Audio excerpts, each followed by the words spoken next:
Hello. Oh, just having a chat to Dermot, yes. One man who clearly has the X Factor, that is our Dermot O'Leary. He's about to take on the mantle of Saturday night TV's top-rated show. Yeah. X Factor's back, hurrah! And so all those people who think yes, they've got talent.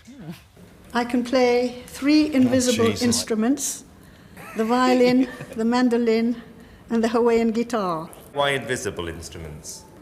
Because they are invisible. Yep. I can do you the Hawaiian guitar to start with. Hawaiian, yeah.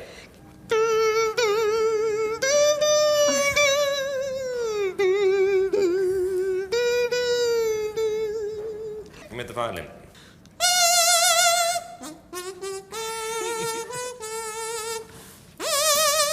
Thank you. What was that? That was the violin.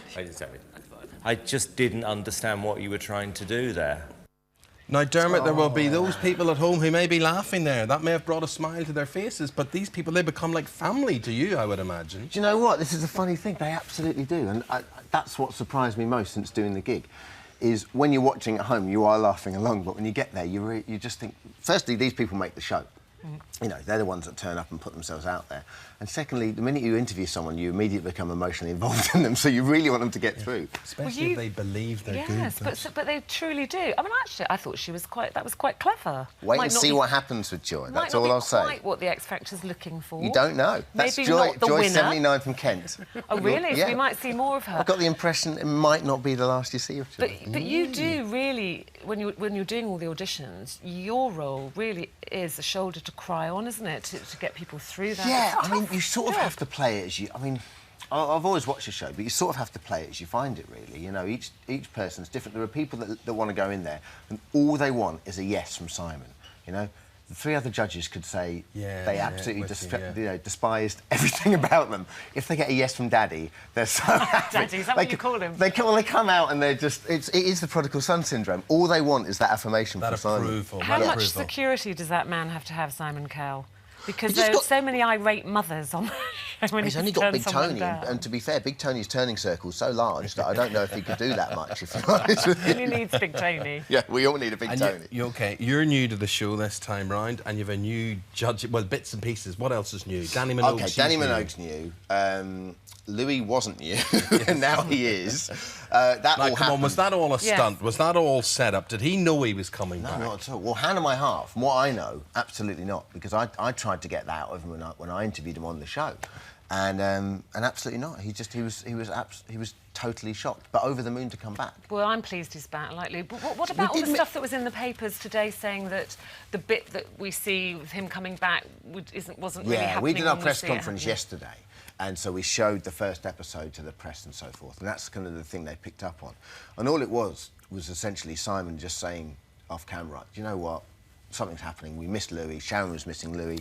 And the producers, like they do in television, just went, do you know, we didn't get that on camera. Do you mind? Just have that conversation. We'll go over here. We'll film it from a long way away. Just make sure it's natural. Just say exactly what you said 2 seconds ago. It wasn't faked. You just missed it the first time round. Exactly.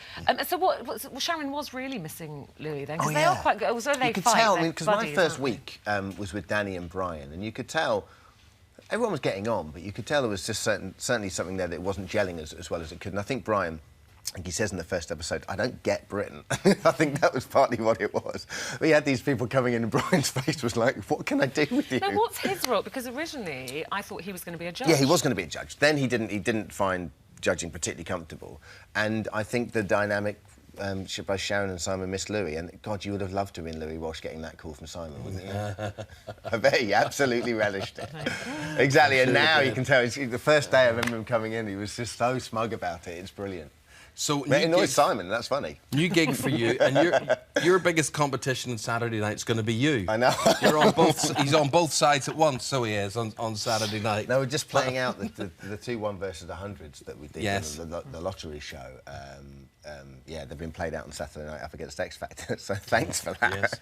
I have to say, just to put it into context, how popular this man Dermot O'Leary is. And a little story here about some who will accidentally take advantage of his popularity. I turned up at a TV studio 2 months ago, and there was a big queue of people waiting to go into another show. And as I got out of the car, they all cheered and yelled and screamed and shouted and whatever. And 2 producers who were waiting to see me ran downstairs and said, we knew you'd arrived because we heard everybody cheering, you see, for you. And I went to say to them, no, it was Dermot O'Leary getting out of a car in front of me, but I just couldn't bring myself to do it because I think they'd built me up to be bigger than I was, really. Riding on the back of your glory. It is so true. They were all going into the Paul O'Grady show and they all screamed and cheered and Dermot, Dermot, Dermot. And the producers ran to the window, looked out, all they could see was me standing waving at them. You'd gone into TV Centre. You just always look to me like you're having such a ball, everything you're doing. What is the point of doing this job if you're not going to enjoy it? It's genuinely, you're blessed. And I know I sound like a beauty queen saying this, but you are. Well, can I ask you, today is A-level results day. Yeah. So many kids across the land, they're either ecstatic or they're absolutely depressed. Should they go to university? Should they take a media course? What should they do? What did you do? I went to university, but I did politics and media at university, but I specialised in politics, and then the minute I came out, I wanted to work in television, but I wanted to work behind the scenes. That's the most important thing for me. Even if you want to... there. Even and just leave some jobs for the rest of us. Says you! You didn't really. You must have always wanted to be in front of the camera. But I just thought, you know what, I'm not going to bank on that, so I wanted to sort of train up behind the scenes. So that's what I did, and then I kind of went for a screen test after I'd well, we're very glad you did. You could have shown so much worse than that, you know. I think that dance might catch on. The running man in the kangaroo suit. Kangaroo dance. Now, Big Brother, who's going to win, do you reckon? Well, it's no, it isn't too early to say, I think. We've got, what, 2 weeks at the end of this week left. Brian looks like he's going to win, but now the twins have decided they're going to be counted as one. Vote, it's probably easier to vote for them, so one of those two. It looks likely. Maybe Liam. Yeah, Liam's... I thought, actually, that Charlie might win. I know she... because it was insane? a love-hate... No, I did because... No. We thought she was more insane than she was. Yeah. She was in here yesterday. We were bowled over by her. She was lovely. She's not a bad girl. She's just... Don't get into an argument with her. Okay. No, we didn't. Anger management now. Exactly. That's the only problem with Charlie. She had a few things to say about you. Actually. Yeah. No. Gonna have a look. Oh, the thing about Dermot, he's just dead gorgeous. And he made me feel very, very comfortable. I liked him a lot. It was a bit sarcastic on telly, I think, because apparently Davina didn't give it to me too bad as she was supposed to in that. But, yeah, he kept it quite sweet. And he said to me after, anyway, you know I like you really and, you know, you were good entertainment and stuff like that. And he also said I made my shorts when I come out look dead cute and stuff like that. Well, I'm exaggerating a bit, but he did say it like that. Stuff like Did that. you follow that? Yeah. What? I think she said she liked I remember you. interviewing her, but I don't remember talking about her shorts. Well, you made a big... You must have been looking at them. She caught you all. Jeez. Why use one word when 200 words? Absolutely. And also, just must mention your CD. Bless you. Well, it's not your CD. Well, it kind of is your CD. Yeah, it's one of mine. It's old-time classics, you know. All my family have sung, so no. I do a radio show on Radio 2, and all the sessions we've been doing over the last couple of years, we're putting out some lovely ones on there. There's Careless Whisper on there by an old troubadour called Willie Mason. It's beautiful. Yes. Any Elvis on there? Alas, no. Oh, damn it. Listen, X Factor, this Saturday, 7:40, the new series starts. Do not miss it. ITV1. It's great to see you all back. Good luck, Dermot. Thank you so much. Give my love to Simon, won't you? Oh, dear God. Thanks very much. Thank you.